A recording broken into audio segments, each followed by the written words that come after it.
नमस्कार।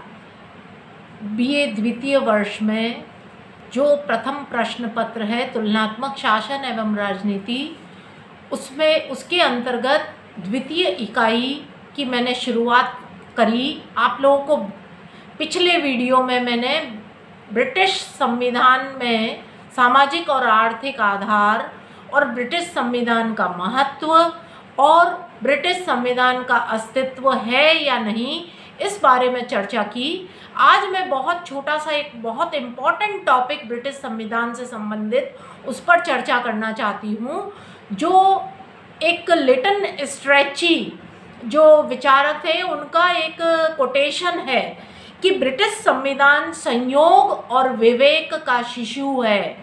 ये जो कथन उन्होंने कहा, इसको विवेचित कीजिए या इसकी विवेचना कीजिए, ऐसा प्रश्न आपके इस प्रश्न पत्र में पूछा जा सकता है। तो ये बहुत ही इम्पॉर्टेंट टॉपिक है कि ब्रिटिश संविधान जो है वो संयोग और विवेक दोनों का परिणाम है।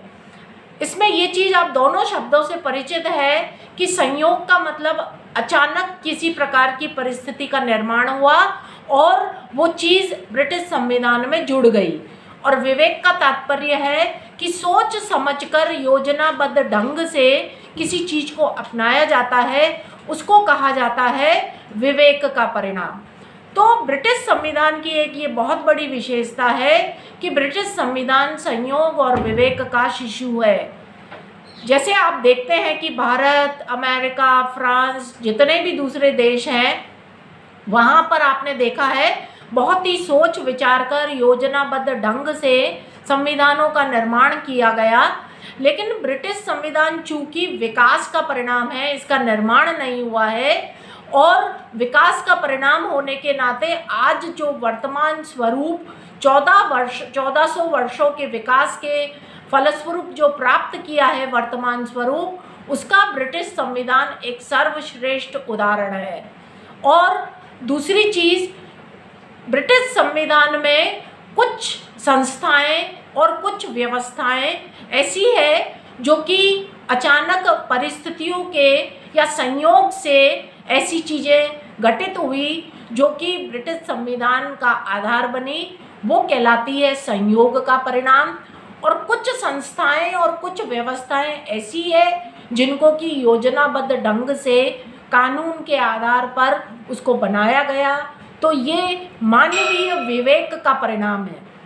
तो इस प्रकार से लिटन स्ट्रेची का ये कथन बिल्कुल सत्य है कि ब्रिटिश संविधान संयोग व विवेक का शिशु है। इसके अलावा एक और विचारक विलियम एंसन ने भी कहा कि यह एक विलक्षण ढांचा है जिसके मालिकों ने समय समय पर इसमें खिड़कियां, खंबे, ड्योढ़ी और शिखर जोड़े हैं। इसे तात्कालिक आवश्यकताओं और लोकाचार अनुसारों के अनुसार सुधारा गया है। इस प्रकार हम ब्रिटिश संविधान जो है उसकी तुलना एक विशाल भवन से की जा सकती है, जिसको कि समय समय पर विभिन्न पीढ़ियों ने उसको बनाया, अपने प्रयत्नों का परिणाम कहा जा सकता है।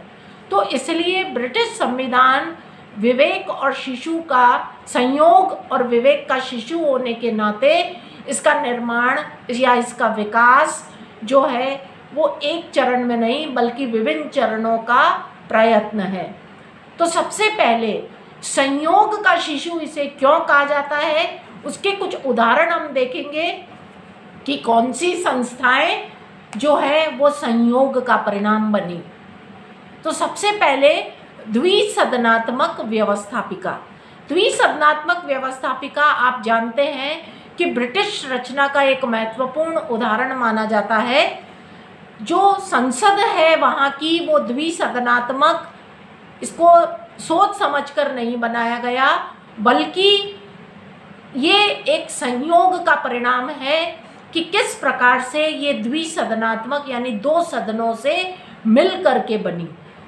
तो इसकी एक घटना है जो कि संयोग का कारण बनी, वो ये है कि 13वीं शताब्दी में राजा को बहुत आवश्यकता पड़ी कि जो इंग्लैंड का राजकोष था वो बहुत खाली हो गया और राजा को ये निर्णय लेना पड़ा कि धन एकत्रित करने के लिए, कर एकत्रित करने के लिए विभिन्न वर्गों को आमंत्रित किया जाए। तो उसने इस विचार से 3 वर्ग उस समय थे। पहला सामंत वर्ग के प्रतिनिधि, दूसरा धर्माधिकारी वर्ग के प्रतिनिधि और तीसरा नगर के प्रतिनिधि।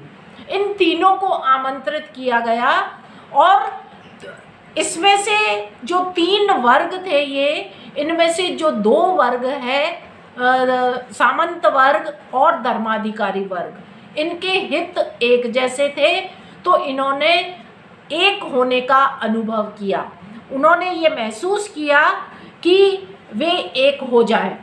और दूसरा, जो नगर के शायर थे और जो नगर के प्रतिनिधि थे, उनका हित एक जैसा था, वो निर्वाचित होते थे, तो उनका एक अलग वर्ग बन गया। तो इस प्रकार से 3 वर्ग होते हुए तो लग रहा था कि त्रिसदनात्मक व्यवस्थापिका होगी, लेकिन द्विसदनात्मक व्यवस्थापिका का विकास हुआ, जिसमें कॉमन सभा और लॉर्ड सभा का नाम 2 सदन को दिया गया। कॉमन सभा में नगर के प्रतिनिधि, जो निर्वाचित प्रतिनिधि होते थे, वो आए और लॉर्ड सभा में सामंत और पादरियों का वर्चस्व रहा। तो इस प्रकार से ये 2 सदन अस्तित्व में आए, संयोग का ये परिणाम कहे जाते हैं। और स्पीकर का जो पद लोकसभा अपने कॉमन सभा में था, वो भी संयोग का ही परिणाम है। इसके अलावा बहुत महत्वपूर्ण, संसद के अलावा बहुत महत्वपूर्ण जो संस्था होती है संसदीय प्रणाली में, वो है मंत्रिमंडल और मंत्रिमंडल से संबंधित संस्थाओं का विकास। तो इस प्रकार से ये 2 चीज़ें भी वहाँ पर ब्रिटेन में संयोग का परिणाम है। सबसे पहले हम ये देखें कि 17वीं शताब्दी से पूर्व मंत्रिमंडल का विकास कैसे हुआ। ब्रिटेन में 2 संस्थाएं थी। नॉर्मन काल और एंग्लो सैक्सन काल में सम्राट को परामर्श देने और उसको सहयोग प्रदान करने के लिए 2 संस्थाएं थी। एक कहलाती थी विटनेज मोट, जो कि बुद्धिमानों की सभा कहलाती थी, और दूसरी थी क्यूरिया रेजिस, जो कि शाही परिषद कहलाती थी। तो विटनेज मोट बड़ी संस्था थी और उसको संसद का नाम दिया गया। क्यूरिया रेजिस लघु संस्था थी और उसको आगे जाकर के प्रिवी काउंसिल का नाम दिया, और यही प्रिवी काउंसिल आगे जाके कबाल बनी और यही आगे जाकर के कैबिनेट बनी। तो 17वीं शताब्दी में मंत्रिमंडल का विकास जो था वो कैसे हुआ, वो आपको थोड़ा सा जानकारी देती हूँ कि इसमें ये जो प्रिवी काउंसिल लघु संस्था थी, उसमें से सम्राट को सहयोग और परामर्श देने के लिए कुछ सीमित सदस्यों को इसमें शामिल किया गया। जो सदस्य शामिल किए गए परामर्शदात्री संस्था में, उनके नाम थे क्लिफर्ड, आर्लिंगटन, बर्किंघम, एशले और लाडरडेम। ये 5 आपने नाम देखे। इन 5 नामों के प्रथम अक्षर आप देखिए, उससे बना कबाल, CABAL। यही कबाल आगे जाकर कैबिनेट के रूप में विकसित हुई और एक छोटी संस्था, परामर्शदात्री संस्था के रूप में ये बनी, जो कि सम्राट को सहयोग और परामर्श देने का कार्य करने लगी। तो ये भी एक संयोग का परिणाम थी। कैबिनेट कैसे बनी, कैबिनेट का जो स्वरूप था, ये भी संयोग का परिणाम था। जनरली ये देखते हैं हम आज भी कि जिस दल का बहुमत होता है वही दल सरकार बनाती है और उसी दल से मंत्रिमंडल का निर्माण होता है। तो ये भी एक वहाँ पर संयोग रहा कि बहुमत दल में से ही कुछ सदस्य जो थे, जो उम्मीदवार थे, वो कैबिनेट का निर्माण उन्हीं से होने लगा। फिर मंत्रिमंडल के विकास में प्रधानमंत्री का जो पद है वो कैसे संयोग का परिणाम बना कि उस समय वहाँ पर 17वीं शताब्दी में हैनोवर वंश के सम्राट जॉर्ज प्रथम और जॉर्ज द्वितीय अंग्रेजी भाषा, ब्रिटिश राजनीति और ब्रिटेन के राजनीतिक रीति रिवाजों से वो परिचित नहीं थे। तो उन्होंने ये काम किया कि जो किसी एक व्यक्ति को उन्होंने नॉमिनेट कर लिया जो कि वो इस समस्या का समाधान कर सके। तो धीरे धीरे इस तरीके से अध्यक्षता जो थी वो सम्राट के द्वारा न की जा करके किसी दूसरे अन्य व्यक्ति के द्वारा की जाने लगी और इसी से विकास हुआ प्रधानमंत्री के पद का। इसके बाद जो प्रधानमंत्री बने रॉबर्ट वालपोल ब्रिटेन के पहले प्रधानमंत्री थे और उन्होंने कैबिनेट के प्रसंग में कई श्रेष्ठ परंपराओं का निर्माण किया। उन्होंने ये जो 1742 में संसद ने मंत्रिमंडल की नीतियों का समर्थन किया तो वालपोल ने त्याग पत्र देकर इस एक नई प्रथा का फिर एक विकास हुआ ब्रिटेन के संविधान में कि यदि प्रधानमंत्री त्याग पत्र देता है तो मंत्रिमंडल के सभी सदस्यों को जो है वो त्याग पत्र देना होता है। तो फिर इस नई परंपरा का विकास हुआ संयोग से और 19वीं शताब्दी में मताधिकार का विस्तार हुआ और मंत्रिमंडल को जनाधार प्राप्त हुआ। इसके बाद ये सारे जो हमने देखे द्विसदनात्मक व्यवस्थापिका संयोग का परिणाम थी। मंत्रिमंडल और मंत्रिमंडलात्मक व्यवस्था का विकास ये सारे संयोग के परिणाम थे। अब हम उदाहरण लेते हैं विवेक का शिशु क्यों कहा जाता है। तो विवेक का शिशु इसलिए कहा जाता है कि ब्रिटेन के संविधान में भी योजनाबद्ध तरीके से सोच विचार करके कुछ कानून और नियम बनाए गए जो कि विवेक के शिशु को दर्शाते हैं। सबसे पहला, निरंकुश राजतंत्र से संवैधानिक राजतंत्र और व्यवहार में लोकतंत्र कैसे स्थापित हुआ। तो आपने सुने हुए हैं 1215 का मैग्ना कार्टा, 1628 का अधिकार याचना पत्र और 1689 का बिल ऑफ राइट्स।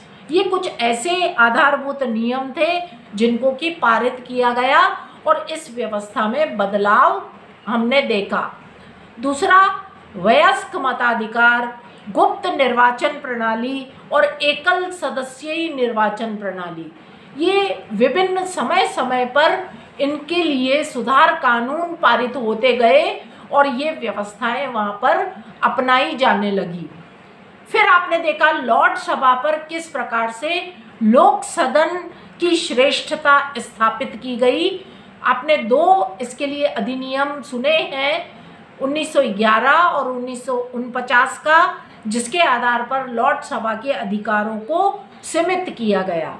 और अंत में लॉर्ड सभा की रचना में भी सुधार, कुछ पियरेज एक्ट पारित किए गए जिसको कि लॉर्ड सभा की स्वरूप में काफ़ी परिवर्तन किया गया।